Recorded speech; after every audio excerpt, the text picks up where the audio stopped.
Magandang araw po mga ka-KTF. Father, good Magandang day. araw po mga ka-KTF. Okay, so another very exciting episode this January na naman po tayo. No?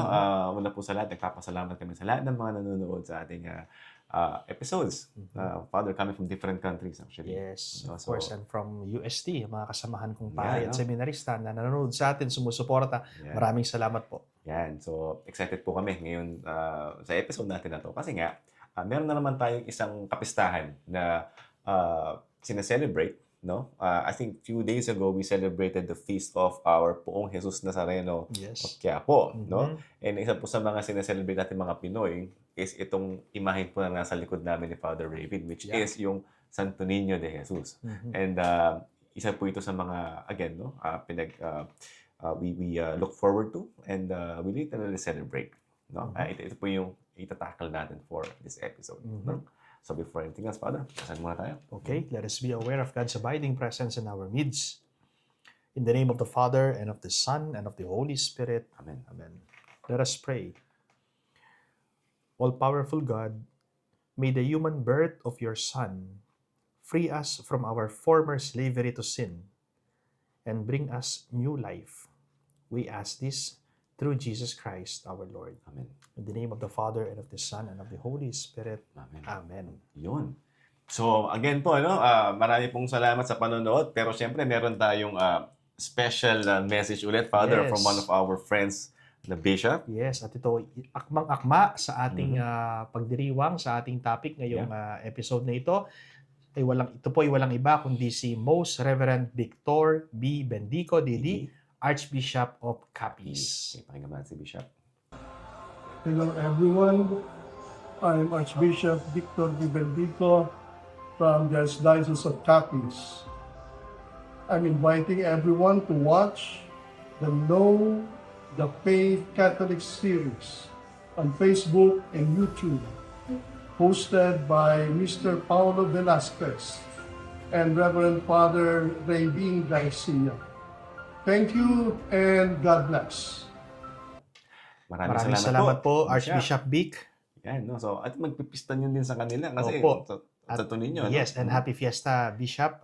Salamat po sa pagtanggap ninyo sa amin dyan sa Kalibo, Aklan. No? Yan. Si Bishop Vic ang administrator ngayon, no? At apostolic administrator ng Diocese of Kalibo, Aklan. Yun. Pero siya ang Archbishop ng Capiz. Oo. Dahil walang obispo ang Kalibo, Aklan, kaya So, siya siya rin ang may hawak ngayon. Ngayon, punong abala po kayo, Bishop. Opo. No?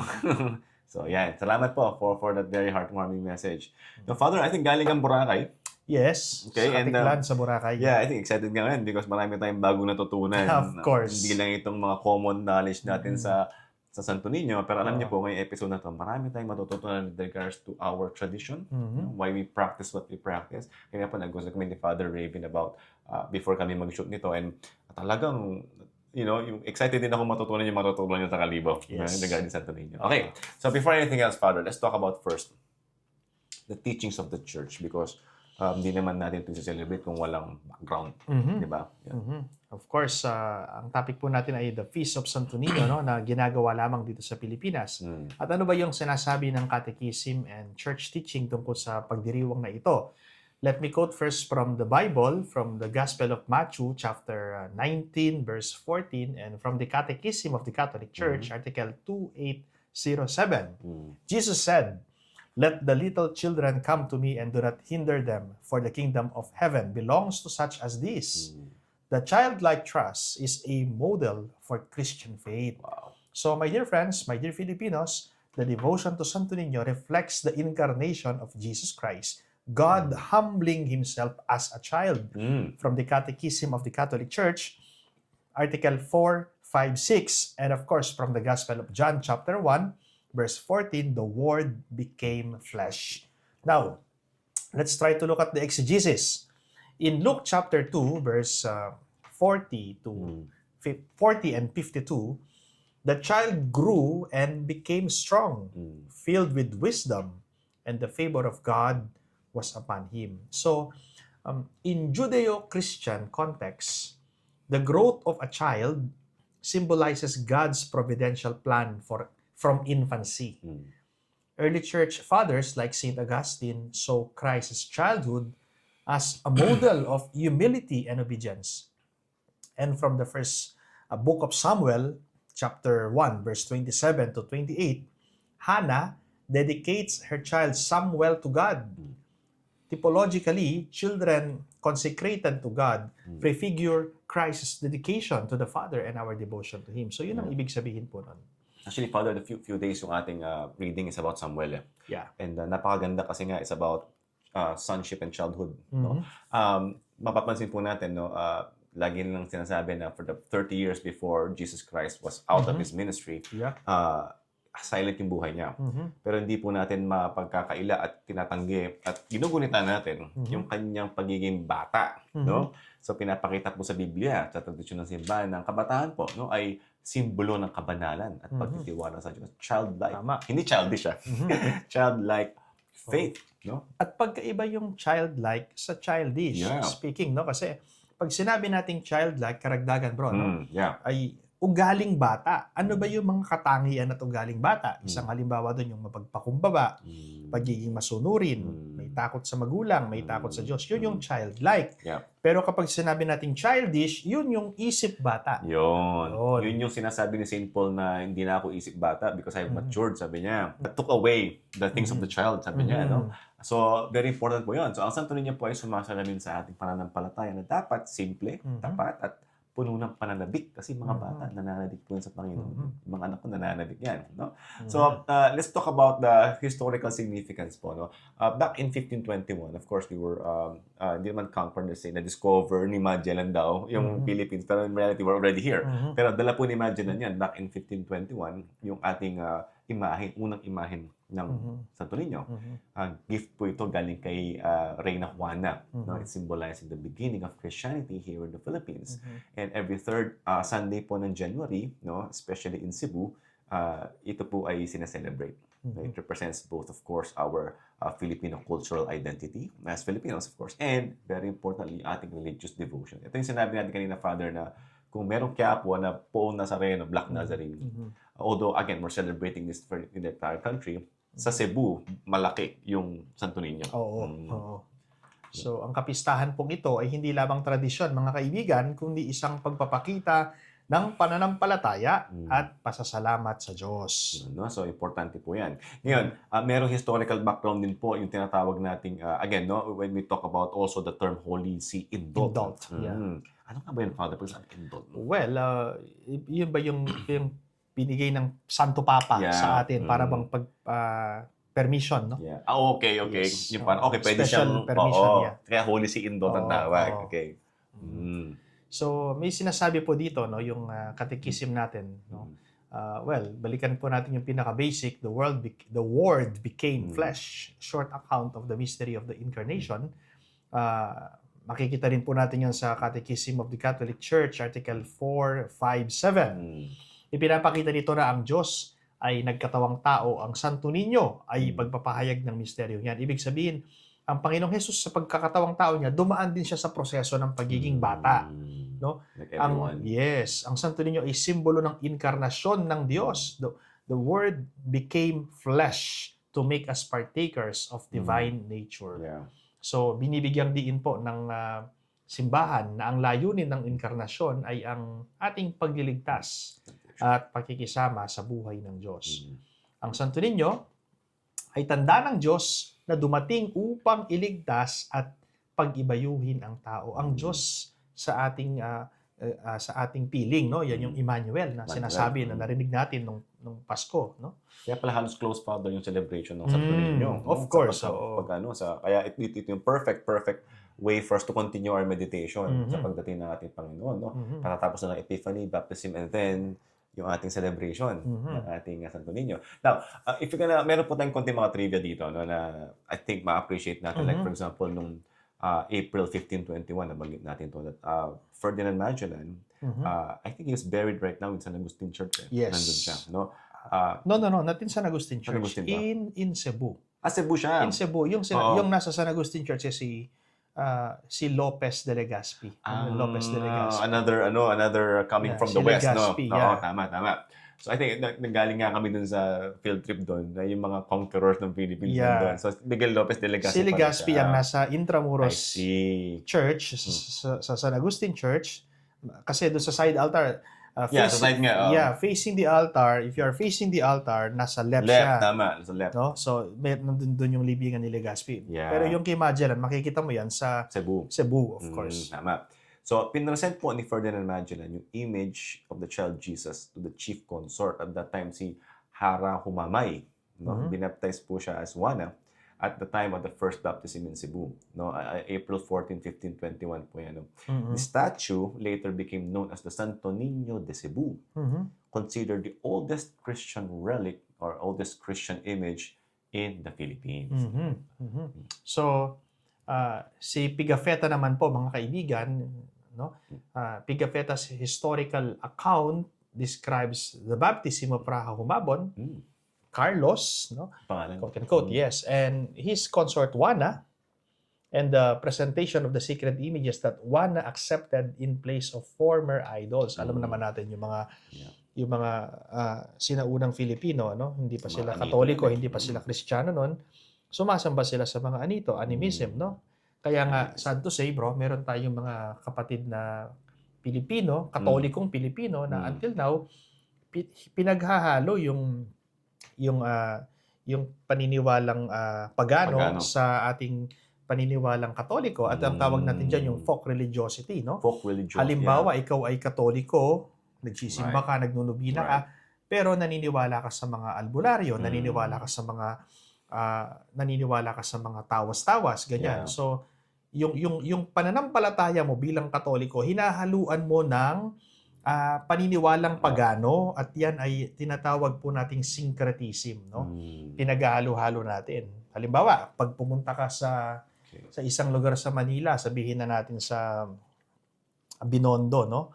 Yan, may mga Filipino diyan, may mga Katoliko diyan, but sad to say sa mga businesses nila, makikita mo yung Santo Niño may katabing palaka, may katabing pusa. Yung nagbababay. Nagbababay, no? Or may katabing golden Buddha. Para bang yung pananampalatayang Katoliko ay hinahaluan na ng pananampalatayang pagano o ng syncretism ang tawag doon. In short, in layman's term, halo-halo. No? Diba? Siguro. And that is a violation from the first commandment. Yeah. Malinaw po yan. Sinasabi ng first commandment natin, I am the Lord your God, you shall not have other gods beside me. So kung ikaw ay Katoliko, isa lang dapat ang pinaniniwalaan mo, ang Panginoong Hesukristo lang. Siya lang sapat na, no? Kaya mali po yung sa mga businesses, makikita mo, meron silang Santo Niño. Tapos sa tabi ni Santo Niño, si Golden Buddha. Tapos may palaka dun sa yung palaka na may coin. May coin. Green, diba? Kung sino daw dun sa tatlo yung mas malakas. Parang gano'n. Mali ho yun, mga kaibigan, no? Yeah. So, dapat ay putulin po natin yung mga ganong klase ng kaugalian. Take on advantage na to, Father. Kung regaluhan niyo po kami yan, wag na po, okay? Oh, yes, wag na po. Religious image pwede po. Pero yung anything like that, please, don't. Palaka o kaya yung pusa, wag na po, please. Okay. Yeah. So, balikan po natin, mga kaibigan. The devotion spread with the Spanish missionary orders, especially the Augustinians, no? The first major friar presence in Cebu and Panay. Kaya nga kung magpupunta ka sa Cebu, yung Basilica ng Santo Niño de Cebu na napuntahan ko na ng 2 beses ay ang mga Augustinian friars po ang humahawak, no?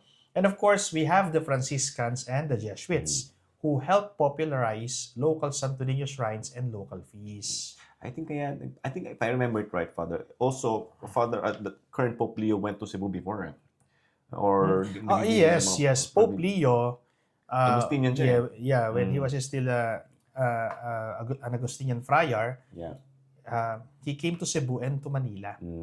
He visited Cebu and Manila kasi yung sentro ng kanilang congregation dito sa Pilipinas, yung San Agustin Church sa Intramuros, kung saan ko siya na-meet nung 2013 when I was still a seminarian from UST, no? So, he visited and may mga classmates po kasi kami noon sa San Agustin Church na nag-invite sa amin. Meron kaming occasion dito, darating yung aming Master of the Order, yung aming General, sabi. So, pumunta kami, mga kaklase kong seminarista, and then, nagpa-picture kami kay Father Robert Prevost. Prevost, no, OSA, ang Master General ng mga Augustinians. And then who would imagine na Would have thought. itong Master of the Augustinian Orders Yeah. siya pala ang magiging future Pope Leo Yeah. XIV natin. Kaya meron akong picture sa kanya at na-meet ko na siya Very humble, no? bago very bago siya maging obispo at maging kardinal at maging Santo Papa. So, yung order pala nila, Father Agustin, yung unang pumunta. OSA, Order of St. Augustine. So, yung pong original Magellanic tradition before the Santo Niño de Cebu, no? Found again in 1565. Meron po yung canonical coronation and papal approbation in the 20th century. So, ito po ang pinakakilalang imahe at sentro ng pambansang debosyon, yung Santo Niño de Cebu, no? So, ito po yung sentro ng debosyon at kapistahan at ang sineselebrate pag sinabing Sinulog Festival. Yun. At meron naman po tayo yung Santo Niño de Tondo. Ayan, no, sa Manila. Early image brought with Legazpi era trade missions, important Augustinian devotion in northern Luzon, Manila. No? Makikita po natin dito na ang Santo Niño de Tondo ay makasaysayang imahe ng Santo Niño sa Manila. Nag-ano na ako doon, Father, nakasimba na ako doon. Tapos may kinasal akong pinsan doon. Malaki din yun, and malaki yung devotion nila ng Santo Niño doon. And syempre, meron din po tayong Santo Niño de Pandacan, also from Manila. From Manila. No? And it was promoted by the Franciscans. And the image with strong barrio devotion, I think ito yung mga maliliit at that time doon. And they're literally devoted to the Santo Niño. No? Claimed origins nila from the galleon trade daw, no, early 1600s. At tatagal na pala nito. Oo naman, years, no? Siyempre, oo. Diyan mo makikita yung pananampalatayang Katoliko ay talagang hindi imbento, matagal. Oo nga, no? And it's really literally, at that time, traditional talaga, very conservative, no? So, kilala pong imahe na to sa mga lokal milagro at pista ng Pandacan pala. Kala ko, nakikita ko yung Pandacan. I didn't know na it was also the seat of the devotion to the Santo Niño. And of course, we have the Santo Niño de Arevalo from Iloilo, Panay, no? Brought around 1581, regarded as one of the oldest Santo Niño images in the Visayas. So, ang Santo Niño Arevalo ay ikatlong pinakamatandang imahe ng Santo Niño dito sa Pilipinas. Okay. And ito pala, Father, I found out also na we have also Santo Niño de Ternate. Ternate. Kasi ang misis ko po taga-Naik. So, Maragon doon, tapos Ternate, nagagawi kami doon. This particular Santo Niño naman po came from the Jesuit era devotion with long local ritual traditions like yung banya or bathing. Ito yung pinapaliguan na sinasabi mo kanina pala. Actually, nakita ko yan sa Facebook. Actually, nakita yan ng sakristan ko sa Facebook. Sabi niya, tinanong, Father, sabi niya, ano ba to? Sabi niya, Santo Niño, baby Jesus na made of ivory, infant Jesus. Tapos, pinaliliguan. Sabi ko, naku, ngayon ko rin nakita lang yan. Sabi ko, ngayon ko lang naunawaan na ito pala yung Santo Niño de Ternate sa Cavite. And it's a tradition na, yun nga, pinaliliguan nila every December 31st. Paliwanag mo nga, bro. Hindi ko sure, Father, kasi yung Ternate is near the sea. Okay? And doon nagtatrain yung ating mga Philippine Marines. No?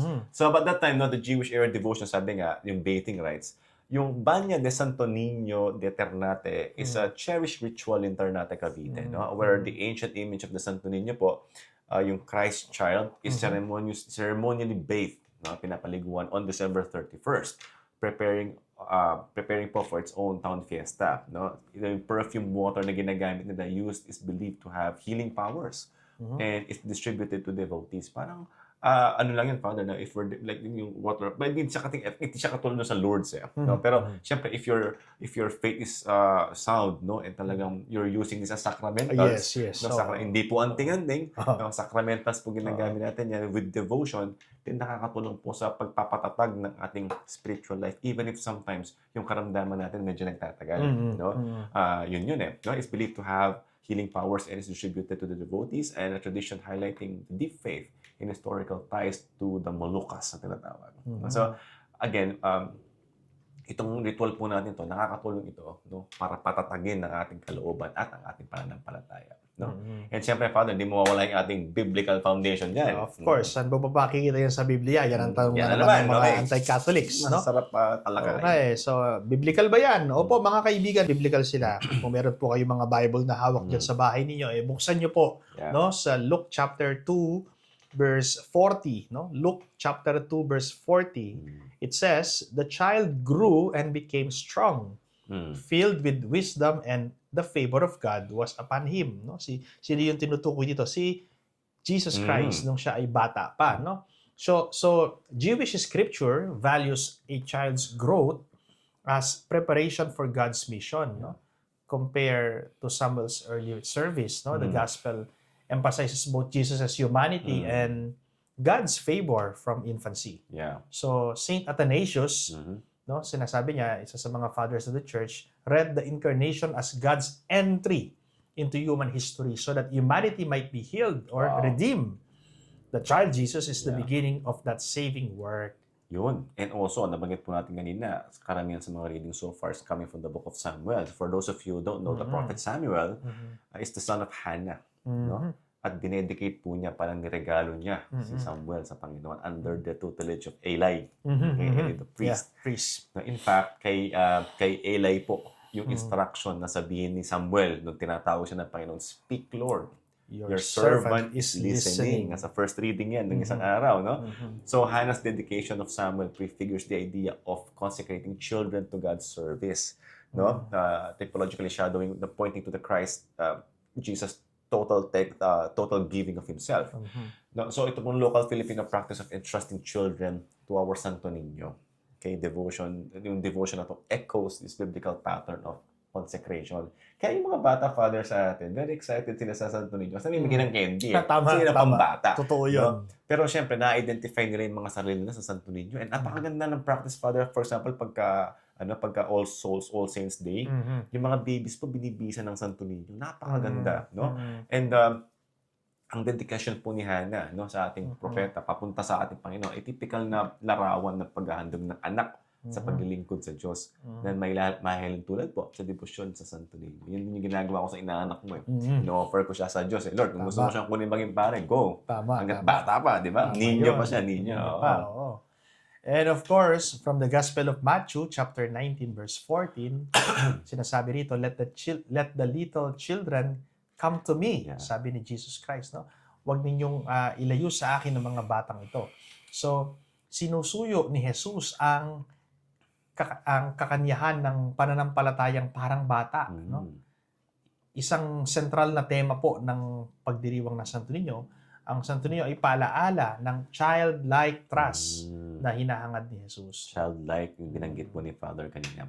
So, syempre, meron tayong mga misunderstandings sa misconceptions dito. No? Hindi po mawawala yan. And for example, like veneration daw of Santo Niño is idolatrous. Eh, parang katulad dito yung mga All Saints Day na binanggit natin, Father, that we are worshiping daw. It violates the passage in Exodus chapter 20 verse 4. But ang reply natin dyan, no, in our Catechism 2132, lagi po namin sinasabi ni Father Raven daw, we're explicitly distinguishing veneration of images, which is the honor to the prototype, from the adoration, which is only due to God alone, which is yung binanggit nating latria. Sa Diyos lang yun. Yung ating dulia, no? Yun yung sa mga santo. Pero in this case kasi po, since image to ni Jesus Christ, veneration to ng image niya. St. John Damascus similarly argues that the incarnation gives legitimacy to holy images. Kasi alam na natin ano itsura. No? Parang like, ito, may mga imahin ako ng mga anak ko. No? And syempre, we respect these things and it reminds us of who we are and how we're connected. Yung Christian veneration po of images is not contrary to the first commandment. However, whoever venerates an image venerates the person portrayed in it. Okay? In our catechism po yan, 2132. So, kinaklaro po ng simbahan natin na pagkakaiba po, no, ng pagsamba o yung latria na para lamang sa Diyos at paggalang po yung veneration or dulia sa mga sagradong larawan or imahen. Yun po yung difference niyan. Okay? So, kung gusto niyo pong maliwanagan yan, may episode tayo dyan, yung worship and veneration. Yes. No, tignan niyo po sa mga episodes natin. Malinaw po yan, no? So, ang pagtapat sa larawan po yung pag-venerate sa larawan ng Santo Niño ay ang pagpaparangal po sa ating Panginoon sa kanyang kabataan. Hindi yung pagsamba sa kahoy. Hindi po yun. No? So, may kakakiban na dasalan. Parang yung sa Nazareno natin. Same thing. And in support po sa sinabi ni Brother Paulo, let me quote from Saint John of Damascus, no? Nung panahon niya ay yung kinuwento po namin sa mga previous episodes natin, yung tinatawag nating iconoclasm controversy. Yeah. So he defended the sacred icons, no? Mm. So the honor rendered to the image passes to its prototype. Pag sinabi natin prototype, siya yung may-ari ng imahen, no? So this is an argument for veneration of images because God assumed a visible human nature. Ang Diyos ay nagkatawang tao. Ang Diyos na hindi nakikita sa matandang tipan ay nakita, nahawakan, nakausap, nakasama sa bagong tipan sa pagkatao ng ating Panginoong Hesukristo, no? Siya ang Diyos na nagkatawang tao, ang ikalawang persona ng Santissima Trinidad. Ginagamit po ng mga patristic writers ang incarnation para ipagtanggol ang lehitimong paggalang sa sagradong imahe. Dahil ang Diyos ay nagkaroon ng imahe, nag-incarnate from the word karna. Naging matter. Naging laman, no? Nagkaroon ng laman. So, ang mga fathers of the church po, no? Tulad ng sinabi ko, fathers of the church, there's what we call incarnation, and the theological basis is to respect the sacred images. Galang natin yan. Which is actually, if you can see that in the book of Exodus chapter 20, it forbids idol worship of created things as gods. So, hindi po sila mga Diyos. Walang magagawa yung mga kahoy. Tandaan natin yan. No? The Christian practice venerates the person. In this case, Jesus Christ, Santo Niño po natin, whom the image is representing. So, hindi paganong pagsamba ang debosyon po. Magkaiba yun. Ito ay ang pag-alala at pagpaparangal sa katauhan ni Jesus na kumakatawan sa imahe. Sabi nga lagi sinasabi, Father, when you look at an image, sometimes you have to ask, let's say, hindi si Jesus Christ yung image or hindi si Mama Mary. Let's say, saint like, I don't know, bigyan tayo ng santo, Saint Jude, or let's say, Saint Carlo Acutis, for example, modern saint. The moment we ask ourselves, paano ka naging santo? Then you begin to pray now. You begin to see what God did to this person's life. So it's really not about the saint, it's about God. No? So it's all about devotion and veneration.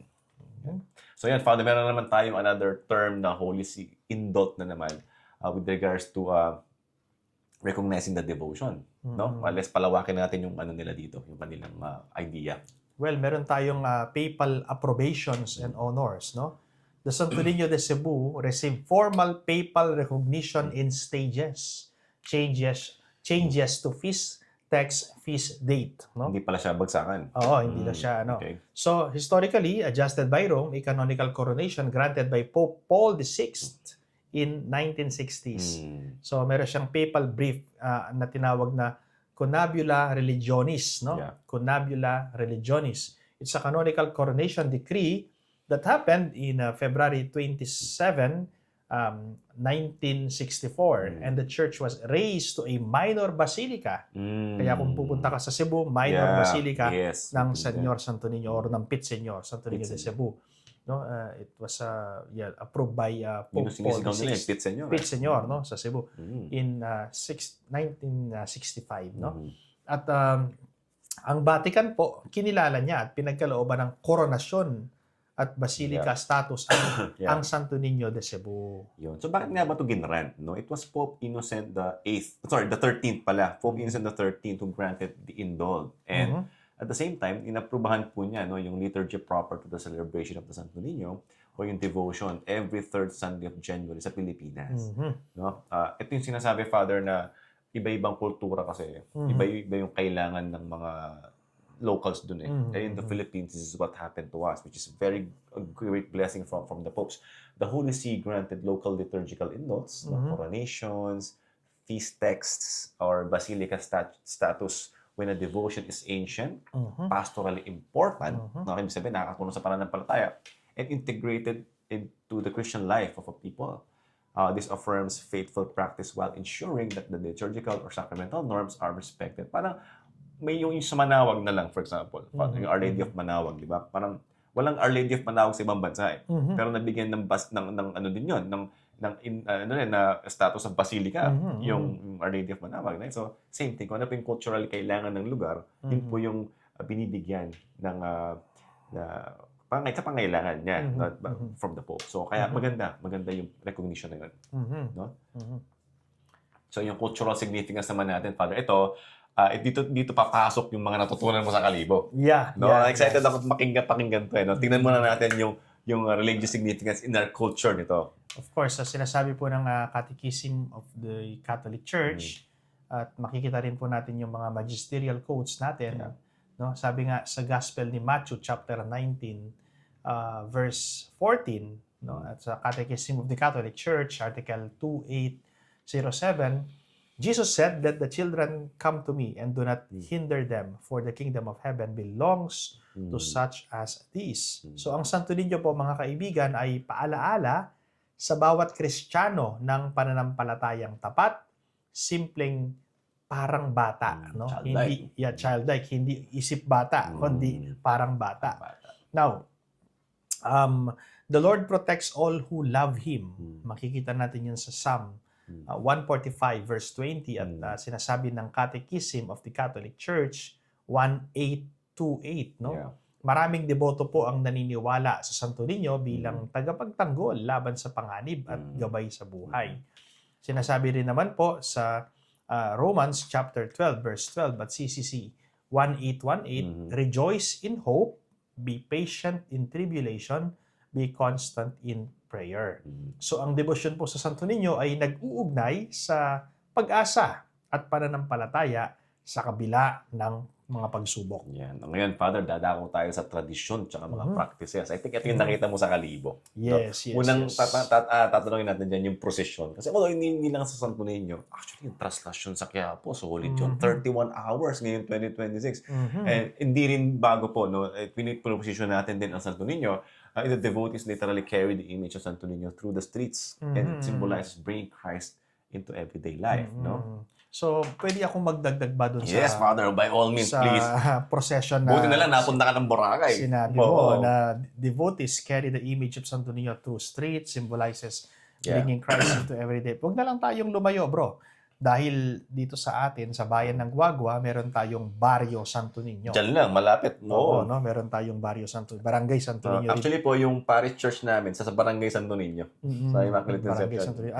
At ito pong Santo Niño namin dito sa Guagua ay may pangalan na rin, Santo Niño de Guagua. Kasi po mga kaibigan, ito short lang po, no? Trivia, no?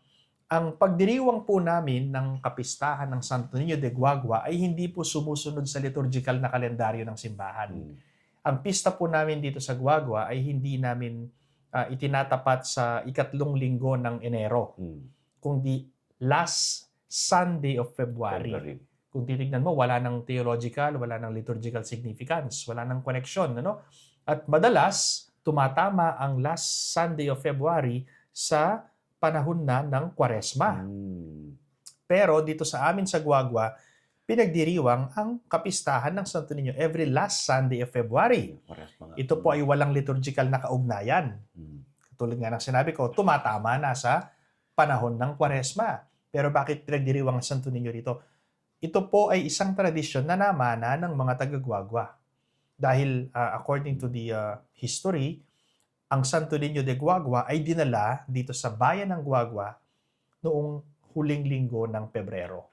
At yun po yung sinusundan, nakagisnan ng mga tao dito sa Guagua na bago pa po tinatag o bago pa pinagkaloob ng Santo Papa yung indult na sinasabi, nauna nang nag-celebrate yung mga taga-Guagua sa buong Pilipinas. Actually, ito pong isa sa mga, nung bata kami ni Father Raven, inaabangan namin to sa Ilog Guagua. Yes, yung libad. Libad, kasi inano po ito, parang pagoda nun. Pagoda, tama yun. May mga may mga bangka talaga na parang prosesyon dun sa aming ilog. Sa ilog namin, dito sa Guagua. Forward ito. Oo, at dito na lang po sa Guagua, tulad ng sinabi ko kay Brother Paulo, we are speaking of procession, makikita mo na maraming mga different images ng Santo Niño na sinasama nila sa prosesyon, no? Maging that's right. dito sa Guagua, maging sa Manila. Actually, even sa Manila, nakapanood na rin ako sa may Luneta, no?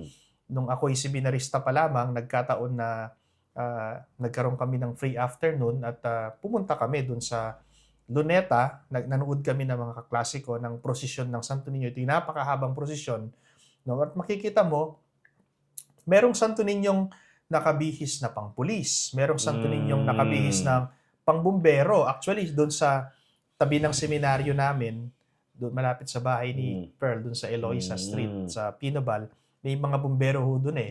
Kikita mo, no? Nakasaka yung Santo Niño. Sa Sabi ko, Pinaval, kanto ng oo. Pinaval, tsaka ano. Merong Santo Ninyong doktor, merong Santo Ninyong mangingisda. The question is, naging bombero ba ang Panginoong Jesus? Naging polis ba ang Panginoong Jesus? Naging doktor ba ang Panginoong Jesus? Yun pala, yung mga may-ari ng mga Santo Ninyong ito ay doktor, bombero, polis, etc. Kung ano man yung klase ng profession na meron sila. No? So, ano po yung explanation nito? Ito yung tinatawag natin sa sociology at sa philosophy na anthropomorphic tendency. Okay. They see God the way they see themselves. No? Nakikita nila ang Diyos sa paraan kung paano nila nakikita yung kanilang sarili. Kung ikaw ay isang pulis, binibihisan mo na damit pang pulis ang Santo Niño dahil nakikita mo si Jesus sa iyong profesyon. Kung ikaw ay isang doktor, binibihisan mo na pang doktor si Jesus sapagkat nakikita mo si Jesus sa paraan ng iyong panggagamot sa mga may sakit. Wow. Binibihisan mo si Jesus na pambumbero o kung anumang profession meron ka sapagkat nakikita mo si Jesus sa paraan na kung ano yung profession na meron ka, ginagawa mong pagtulong sa kapwa-tao mo. But sad to say, my dear friends, meron din pong danger itong bagay na ito, no? Yeah. Merong danger ito at ito ay minsan kapag hindi alam ng mga may-ari o ng mga kamarero ng Santo Niño, nauuwi yan sa sacrilege, no? Nagiging sacrilegious kasi yung Santo Niño nawawalan siya ng theological significance, nagiging manika, parang laruan, no? At yun po mga kaibigan ay kasalanan, no? Yun ay mali, no? Sapagkat yung reverence nawawala. Yes, yung reverence, no? Meron kang nakita. I'm sorry, bro, this is a true story, no? Ako'y nung ako'y seminarista pa lamang, mahaba pa yung buhok ko nun parang si Brother Paulo. I was in philosophy at that time. Nagpagupit ako sa isang pagupitan, no? Dahil mahaba yung buhok ko. And then nakita ko, merong isang estatwa na nakatayo dun sa side ng pagupitan, no? Should we say salon or barbershop, whatever. So, dinanong ko po yung mga nanggugupit. Sabi ko, ano yan? Sabi ko, ano yung statue na yan? Ayan ba, hindi mo alam kung ano yan? Yan, Santo Niño. Bakit ganyan? Para siyang nakikipaglaban sa pageant. Sabi ko, parang beauty pageant. Whoa. Yeah, so, yan yung Santo Niño ng mga LGBT. Sabi, of course, we respect the LGBT. But of course, para gawin mong LGBT yung Santo Niño, that is sacrilege. No? So, pwede ko pong ipakita yung picture sa inyo, no? Yeah. Ito po, tingnan nyo. Tingnan natin sa, So, wow. that is wrong, my dear friends, no? Okay. Because, of course, as I've said, we respect them, we respect this group, but wag naman idama yung Santo Niño sa ganyang bagay, ano? Yun yung sinasabi ko po sa inyo na nagiging sacrilegious na, nagiging kabastusan o kalapastanganan sa Panginoong Hesukristo, no? The safest talaga, Father, stick with kung ano yung original, kung ano yung bihis niya, kung ano yung dinala sa atin ni Magellan, kung ano yung Santo Niño na nakagisnan natin, Santo Niño de Cebu, Santo Niño de Arevalo, Santo Niño de Praga, Santo Niño de Tondo, yung nakapangbihis na pang prinsipe. Yeah, ang common po, tulad nito, may kapa, prinsipe, may corona, may mga hawak yung globe na may krus. Yes. No? Ito po yung ating, stick with the standards. Opo. So yun po, yung with regards to the procession, no, my dear friends. Sabi ko nga po sa inyo, binibihisan, depende sa profesyon ng may-ari, pero sana wag naman po yung bihis na nakakabastos na, no? Yeah. Okay? Na nauuwi sa sacrilege, no? So, of course, meron din po tayong dances and rituals. Street dances like sinulog, dinadyang, and ati-atihan. Itong tatlong bagay na to, tandaan po natin yan, sinulog sa Cebu, dinagyang festival sa Iloilo, at yung ati-atihan, kung saan ako nanggaling few days ago, sa Aklan, Kalibo, no? Kalibo, Aklan. So these street dances often mimic historical and biblical events, expressions of joy and thanksgiving, no? Ang sayaw ay hindi lamang cultural show kundi alay sa Diyos bilang pasasalamat, no? At ito po yung mga paliwanag, no? Yung sinulog sa Cebu, no? Yes. Of course, yung sinulog nung 1980s, it's a revival of centuries-old devotion. Commemorates baptism of Praha Humabon and Queen Juana's acceptance of Christianity. So, it's street dances, pluvial procession, novenas, and masses. And as I've heard from friend, no? Sa isang kaibigang pari mula sa Cebu, si Father Jonathan Rubin, na nakatulong natin dito sa Guagua during the time of Father Larry. Si Father Jonathan, sabi niya, yes, Father Jonathan is from Cebu, no? Siya ay sa Cebu. Sabi niya, ang buhay daw ng tao ay parang sinulog. Sinulog dance. Our life is like a sinulog dance because it means 2 steps forward, 1 step backward. 2 steps forward, 1 step backward, sabi niya. Makes sense. Yun daw yung sinulog na sinasabi ni Father Jonathan, no? So yun yung pinakasikat na sayaw sa Cebu. I've been there, nakapasyal na po ako sa Cebu 2 beses when I was a seminarian and when I was a priest. Ngayong pari na, I am a priest now, ngayong pari na ako. Pero sad to say, hindi ko po naranasan yung magsinulog, no? Kasi ibang buwan ako nakapasyal doon. Dami daw tao doon. Maraming tao, lalo na ngayong January, no? And of course, we have the Ati-Atihan. Famous. Kalibo Aklan. Yan po yung naranasan ko nitong buwan na to.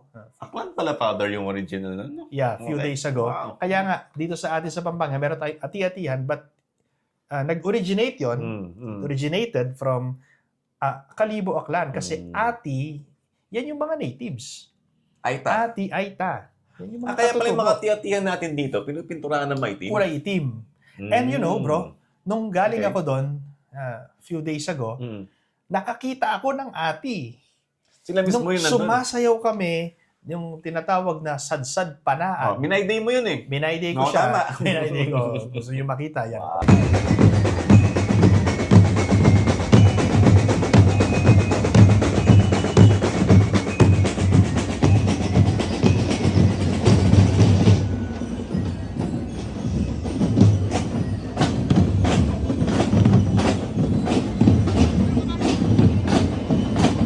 So yung sadsad panaad na yon ay nung kami sumasayaw sa daan, kasama ko mga parit seminarista, napakasaya. And then may sumasalubong sa amin na mga natives. Tinanong ko yung kaibigan kong pari doon, si Father Justy More. Yeah. Siya yung chancellor. Si Father Justy po ay contemporary ko sa Central Seminary sa UST. Nagkasama kami at isa siyang mabuting kaibigan. No? Din pala si Father. Siya na ngayon ay ang chancellor ng Diocese of Kalibo. Siya ang kanang kamay ng obispo. Wow. No? So siya yung nag-accommodate sa amin. Thank you, Father Justice, sa mainit na pagtanggap sa aming mga pari at seminarista ng Central Seminary kung saan ka nang galing. So yung sadsad panaad, may meaning pala yun eh, no? Yung sadsad is yung paa mo is para bang ano ba, igagasgas mo. That's the meaning of sadsad because I can't understand before eh. Yan, Okay. like that. Okay. Ganyan yung step ng sadsad panaad. Sakit nun. Oh, pero kaya sabi sa amin, ang Okay. instruction sa amin, bro, bago kami sumayaw sa ati-atihan ng sadsad, mag-rubber shoes kayo, sabi, magsapatos kayo. Bakit? Sabi ko, no? Yung pala ang meaning, no? Igagasgas mo yung paa mo at hindi siya mabilis na sayaw, dahan-dahan siya na ganyan. So tinry niyo yun, Father? Yes, trinay namin yon. And then, naranasan namin. Ito yung video. Pwede nyo Okay, makita. tinry niyo po itong video.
Father, buti lang, hindi Louis Vuitton yung suot mo sa Yun nga parang. eh. Wala ka Louis Vuitton.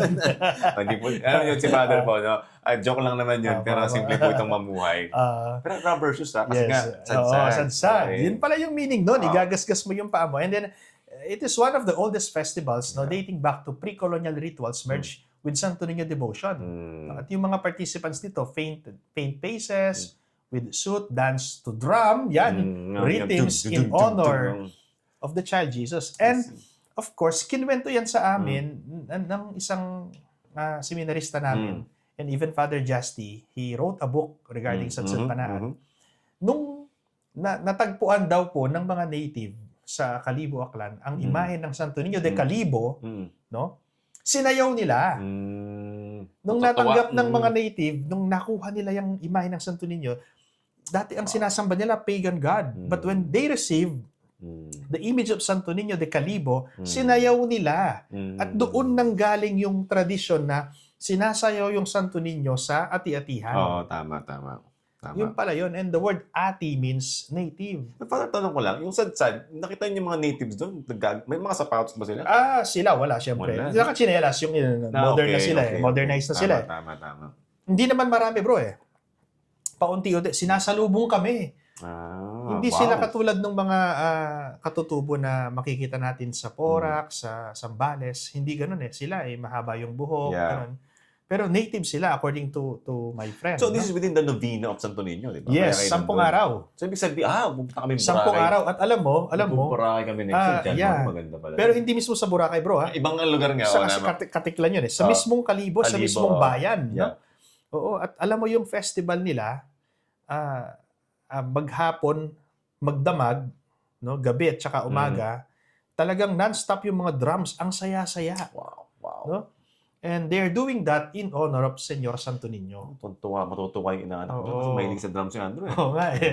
At may beat pa, may mga ano pang galing eh.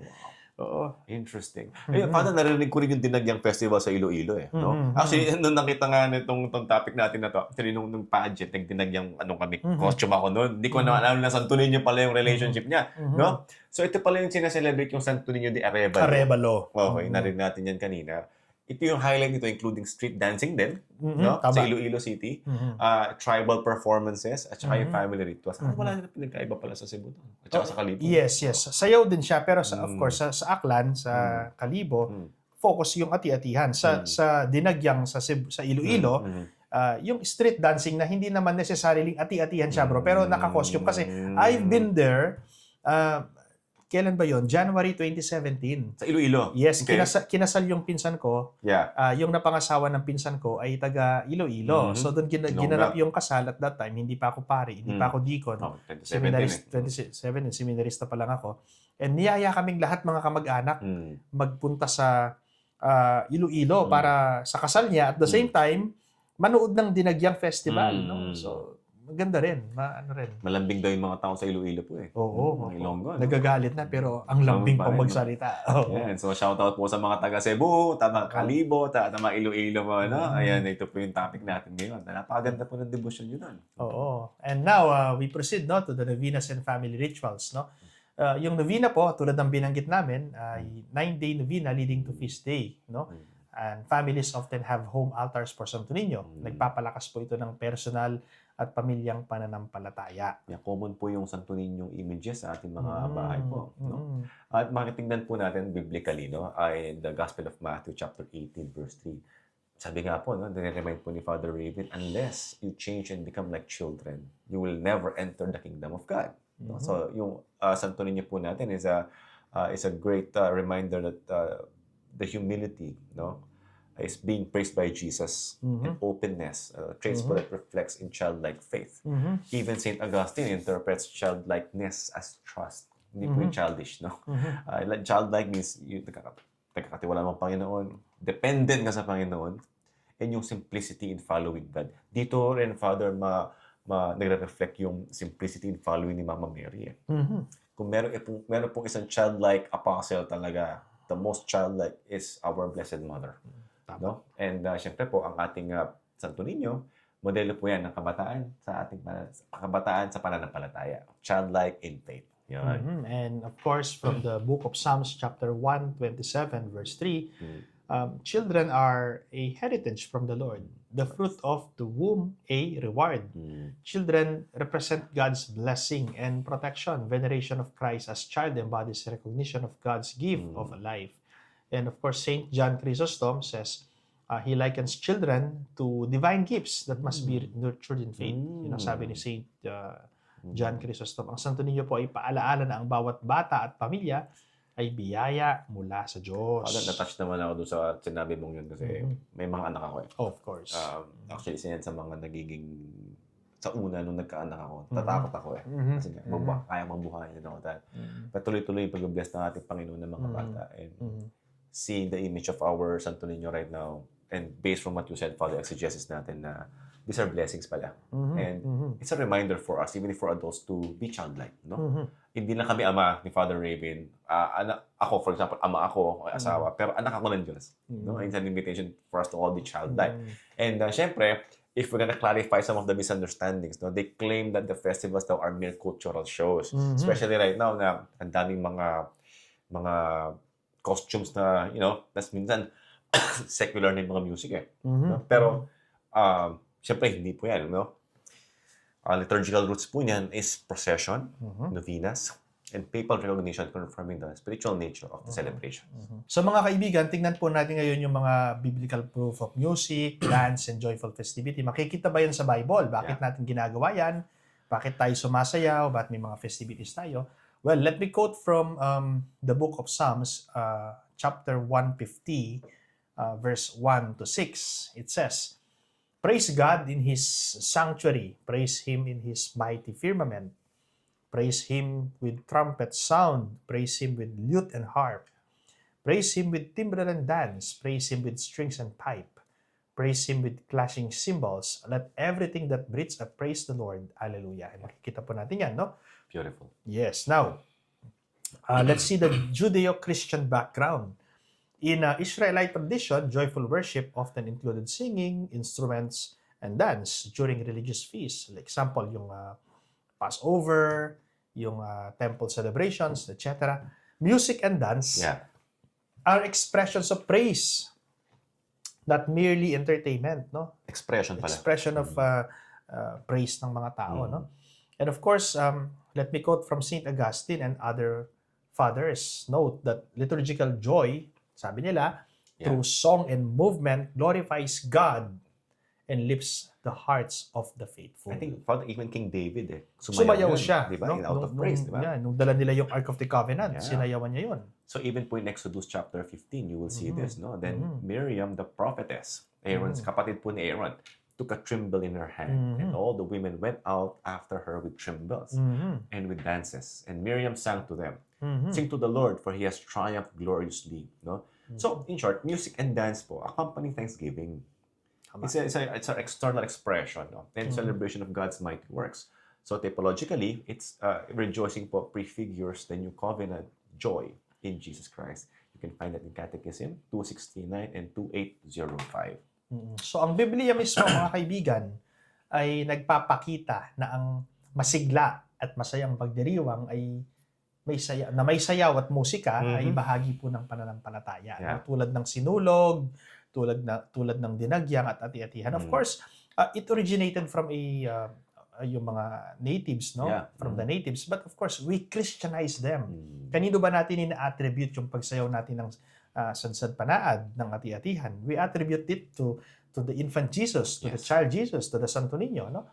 So, ang Santo Niño Festival po ay maihalin tulad natin sa pagsamba, of course, in a Christian context, plus yung kultura, no, na nakagis na natin, at meron siyang biblical na saya, no, sa musika at sayaw. Meron lahat connection. So how do we live this life, no? Simple lang po. Again, lumalabas yung word na childlike, no? Faith and trust in God. That's what childlike is all about. As a Christian life po is a life in Christ. It is lived in the spirit of the Beatitudes, which place us in the state of children of God. CCC 17:16. So ang pananampalatayang tapat at simple tulad ng isang bata ay dapat makita sa araw-araw nating pamumuhay. So yung Santo Niño po, no? Modelo ng simpleng pananampalataya sa araw-araw. Childlike. Santo Niño. Mhm. And of course, humility in daily life, no? Humility is the foundation of prayer. God resists the proud but gives grace to the humble. We can find that from the Catechism of the Catholic Church, Article 2559. Yeah. Ang pagpapakumbaba po ay nakikita sa pakikitungo sa pamilya, sa trabaho at sa kapwa. So, ang Santo Niño, isang paalaala ng kababaang loob sa lahat ng mga ginagawa natin. Yeah. So, handaan po natin na faith is expressed in works through charity and daily conduct, according to our CCC 1814. No? Ang pananampalataya po ay hindi lamang panalangin kundi nakikita sa gawa at desisyon natin sa buhay. So, ang Santo Niño po, ito po ay inspirasyon sa mabubuting gawa sa araw-araw. So ngayon, tignan po natin yung biblical foundation po dito, mga kaibigan. From the letter to the Philippians, chapter 4, verse 6 to 7, it says, "Do not be anxious about anything, but in everything by prayer and supplication with thanksgiving, let your requests be made known to God. And the peace of God will guard your hearts and minds in Christ Jesus." So, childlike trust in God includes entrusting worries, decisions, daily responsibilities to Him. Parang ang isang bata, no? Hindi siya natatakot sa kung ano yung mangyayari sa kanya in the future or bukas because alam niya na meron siyang magulang na hindi siya pababayaan. Diba? Sa pamamagitan po ng Santo Niño, natututo tayong magtiwala at manalangin sa gitna ng pang-araw-araw na hamon. Ang Santo Niño po, inspirasyon at tiwala sa Diyos sa buhay araw-araw. Yan. So, again, napaka-importante po na may image ka ng Santo Niño dahil ang dami po niyang nire-remind tayo. No? Tama. So, well, of course, no, how do we make sure that we are living the practical way in our lives? No? Siyempre, as a family, we pray together daily. No? Ako, tatay ako, so dedicating my children to God every day in simple family rituals, celebrate feast days at home. Ako, Father, yung pagbe-bless sa mga inaanak mo araw-araw, no? Entrusting to the child Jesus. So, pinapalalim po nito ang pananampalataya at pagpapahalaga sa pamilyang Pilipino bilang unang paaralan ng debosyon. No? So, Santo Niño po ay gabay sa pamilya at panalangin sa tahanan. At kayo naman po sa school, no? Sa work and school life. Tulad ko ay isang chaplain, ano? Paano mo makikita ang Santo Niño sa buhay paaralan, no? So, approach duties with humility, integrity, and joy. Trust in God's providence in tasks and decisions. Ang kababahang loob po at pagtitiwala sa Diyos ay dapat makita sa trabaho at sa paaralan. Sapagkat ang paaralan, diyan hinuhubog ang isang estudyante, ang isang bata upang maging mabuting mamamayan siya. Ang Santo Niño ay gabay po sa profesyon at pag-aaral. And syempre po, parte po na ng ating parokya, yung parish life. No? Participate in our masses, novena, works, charitable works and community activities with joy and simplicity. Ang devotion po ay hindi lamang private, kundi nakaka-apekto po sa komunidad sa pamamagitan ng serbisyo at pagdalo sa simbahan. So, Santo Niño po ay inspirasyon sa aktibong pamumuhay bilang Kristiyano sa komunidad. So, ito po pinaka-practical, decision-making, no? Yung ating daily choices. Model choices on childlike, faith, honesty, compassion, patience, and gratitude. Ang Santo Niño po ay gabay sa pagpili ng tama at mabuti sa araw-araw na buhay. Ang Santo Niño ay gabay sa paggawa ng mabubuting desisyon. Yeah. Speaking of mabuting decision, Father, no? I think we should talk about, kasi napapansin natin yung mga Santo Niño dyan na parang hindi talaga Santo Niño. Yes. Can you say something about that? Yes. Mga kaibigan, meron po kaming papakitang pictures sa inyo ni Brother Paulo dito sa ating episode na ito. Ito po ay mga Santo Niño na ginagamit ng mga ibang tao not as an object of devotion and faith but as an object of para bang lucky charm, no? Lucky charm sila na of course pinagbabawl ng ating simbahan. So naglabas po ng letter ang ating Catholic Bishops Conference of the Philippines. Mga ilang taon na po yung nakaraan at binibigyan tayo ng babala na ang paggamit ng mga imahe ng Santo Niño na ginagamit para sa pampaswerte or lucky charm ay hindi po angkop sa ating pananampalataya. Against the first commandment. Yes, against the first commandments. Kasi makikita mo, they do not use these images as an object of faith and devotion, but they use them as lucky charms. No? Yeah. Sometimes, nagiging occult objects sila. Halimbawa dyan, yung Santo Niño de la Suerte, no? Ginagawang pampaswerte, nilalagay Yung talaga yung pangalan niya, no? Oh, de la Suerte talaga. Of course, we do not believe in swerte, no? Yeah. But we believe in the grace of God, no? Providence of God. O providence of God. Ito po yung mga ilan sa mga larawan ng mga Santo Niño na dapat nating iwasan, no, sa ating mga bahay, sa ating mga opisina, sa ating mga businesses. Kung meron man po kayong mga larawan ng Santo Niño na ito, ay maaari po ninyong isurrender sa inyong parish priest or wag pong itatapon sa basurahan, of course, dahil yan po ay sacramentals din, no? Kundi ibaon po sila properly sa lupa. So, pakita natin bro yung mga picture ng mga Ito po yung mga examples. Yan. po, no? Nakita niyo po dyan, no? Yung proper tsaka yung hindi. No, so nabagyan na po ni Father John yung mga proper ways of using images for devotion, not for pampaswerte or sometimes anting-anting Yes, or whatever it is, para devotion po at veneration. So, para maging safe po tayo, mga kaibigan, kung gusto nating magkaroon ng imahe ng Santo Niño at magdebosyon sa Kanya, ang ating pong tangkilikin ay kung ano po yung nararapat. Halimbawa, Santo Niño de Praga, Santo Niño Infant Jesus of Prague. de Cebu, no? Yan, yung mga Santo Niño na nakabihis na pang prinsipe. Yan. At wag po nating gawing manika o laruan ang Santo Niño na kung ano-anong klaseng damit ang pinagbibihis natin sa Kanya. Sana po respetuhin natin ito sapagkat ito po'y larawan ng ating Panginoong Hesukristo. Kung bibili po kayo ng mga imahen sa mga parokya po, mga simbahan, or sa St. Paul, pwede, no? Or any accredited Catholic stores. Wag po sa mga kung saan-saan, lalo yung yung mga nilalako nila. Merong Santo Niño de Pera yung ito pa, yung mga kaibigan, Santo Niño de Pera, yung may hawak na sako, no? Nakita ko yun, no? May sako, may mga barya.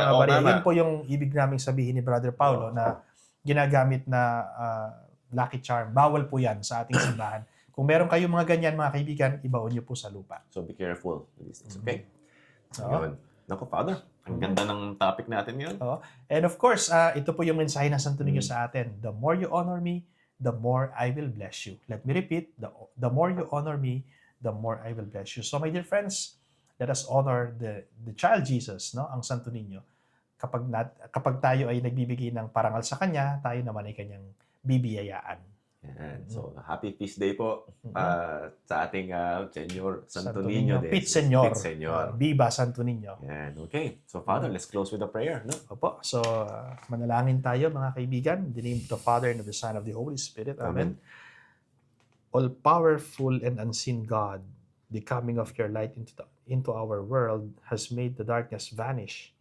Teach us to proclaim the birth of your Son, Jesus Christ, who lives and reigns with you and the Holy Spirit, God, forever and ever. Amen. Amen. Señor Santo Niño, have mercy on us. The Lord be with you. With your spirit. And may the Almighty God bless you, the Father, the Son, and the Holy Spirit. Amen. Amen.